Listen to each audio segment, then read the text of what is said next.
في معناها الأصلي. لذلك اخترت لكم اليوم 25 كلمة في القرآن الكريم يفهمها الناس خطأ، سأشرح معناها عسى أن يجعل الله وإياكم ممن يتدبرون آياته، فلنتابع معا. ومن الناس من يشري نفسه ابتغاء مرضات الله. يفهم الناس من كلمة يشري بأنها يشتري، في حين أن كلمة يشري على عكس ذلك تماما، فهي تعني يبيع.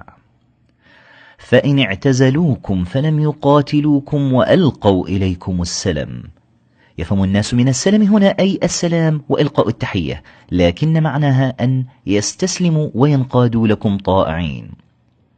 وكم من قرية أهلكناها فجاءها بأسنا بياتا أو هم قائلون.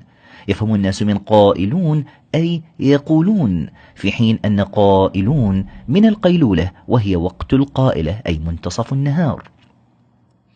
الذين كذبوا شعيبا كأن لم يغنوا فيها. ليس المعنى من يغنوا فيها أن يصبحوا أغنياء وتكثر أموالهم، لكن المعنى لم يغنوا فيها أي لم يقيموا ولم يعيشوا فيها. ولقد أخذنا آل فرعون بالسنين ونقص من الثمرات. السنين يفهم منها الناس السنوات والأعوام المرتبطة بالتاريخ، لكن المراد بالسنين هنا أي القحط والجدوب. فمثله كمثل الكلب إن تحمل عليه يلهث. يفهم الناس من تحمل عليه أي أن تضع عليه الأحمال، لكن معناها أن تطرده وتزجره. اقتلوا يوسف أو اطرحوه أرضا. ليس معنى اطرحوه أرضا أن توقعوه أرضا، ولكن المعنى أن تبعدوه وتلقوه في أرض بعيدة. وجاءت سيارة. السيارة هنا ليست الآلة المعروفة التي نستخدمها للتنقل، لكن معنى السيارة النفر من المارة المسافرين. قالوا نفقد صواع الملك ولمن جاء به حمل بعير وأنا به زعيم. كلمة زعيم يفهم منها القائد أو الرئيس، لكنها هنا تعني الضامن والكفيل. ولا تمشي في الأرض مرحا. ليس المعنى ألا تمشي في الأرض فرحا ومسرورا، لكن معناها ألا تمشي في الأرض متكبرا ومتبخترا. حتى إذا فتحت يأجوج ومأجوج وهم من كل حدب ينسلون. ليست ينسلون هنا من النسل أي يتكاثرون ويتوالدون، لكن ينسلون تعني يسرعون. وأذن في الناس بالحج يأتوك رجالا. ليس المعنى هنا من رجالا بمعنى الذكور، فقط عن الحج ليس للذكور فقط. رجالا تعني يأتون راجلين أي مشاة. وقال الذين كفروا لولا نزل عليه القرآن جملة واحدة.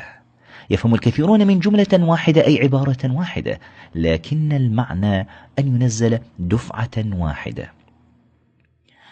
لأقطعن أيديكم وأرجلكم من خلاف.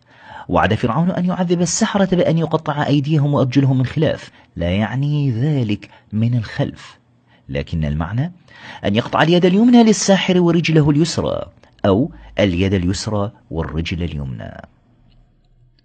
والشعراء يتبعهم الغاوون. ألم تر أنهم في كل وادي يهيمون.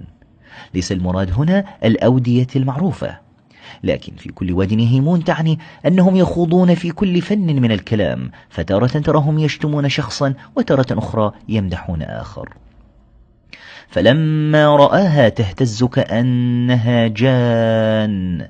لا تعني كلمة جان أي الجن، ولكن الجان هو نوع من الحياة يكون صغيرا وغير سام.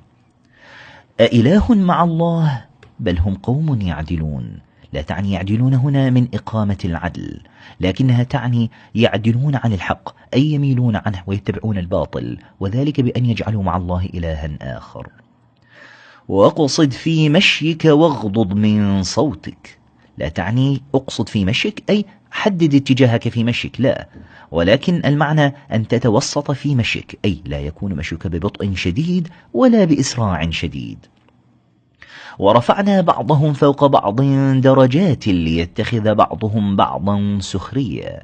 سخرية بضم السين يفهم منها الكثيرون السخرية والمرتبطة بالاستهزاء، لكن معناها من التسخير، أي أن يكون بعضهم مسخرا لبعض في المعاش.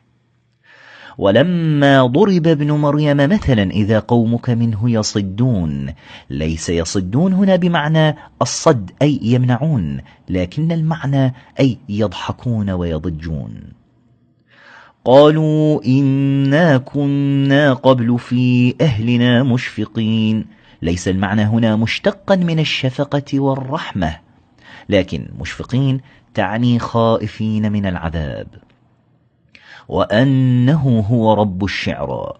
يظن الكثيرون أن كلمة الشعرى تعني الشعر أو المشاعر، لكن الشعر نجم في السماء كان يعبده بعض العرب.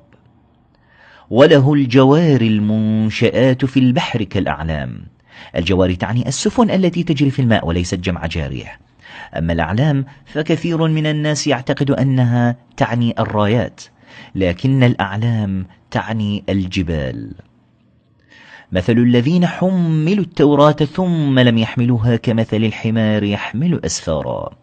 ليست الأسفار هنا ما يرتبط بالسفر من متاع وغير ذلك، لكن الأسفار هي جمع سفر وهو الكتاب. وأنه تعالى جد ربنا. ليس المعنى هنا من الجد أي أبو الأب أو أبو الأم، كما أن البعض يفهم منها الجد أي الهزل الذي هو عكس الهزل، إنما معنى جد ربنا أي تعالت عظمة ربنا وجلاله. هذا والله أعلم. عن النبي الأكرم صلى الله عليه وآله وسلم أنه قال: بلغوا عني ولو آية. إذا استفدت من هذا الفيديو فانشره وأرسله إلى كل من تحب، فتكون بذلك قد بلغت عن نبينا الكريم 25 آية. أتمنى أن يكون قد أعجبكم الفيديو واستفدتم منه. إن كان كذلك فالرجاء الضغط على زر لايك ومشاركة الفيديو مع الآخرين ليعم الأجر والثواب. وإذا أحببت أن يصلك ما سنطرحه مستقبلا من الفيديوهات فالرجاء الضغط على زر سبسكرايب. لا تنسى مشاهدة باقي الفيديوهات في قناتنا. كان معكم حيدر جبار، أستودعكم الله وإلى اللقاء في فيديو آخر بإذنه تعالى.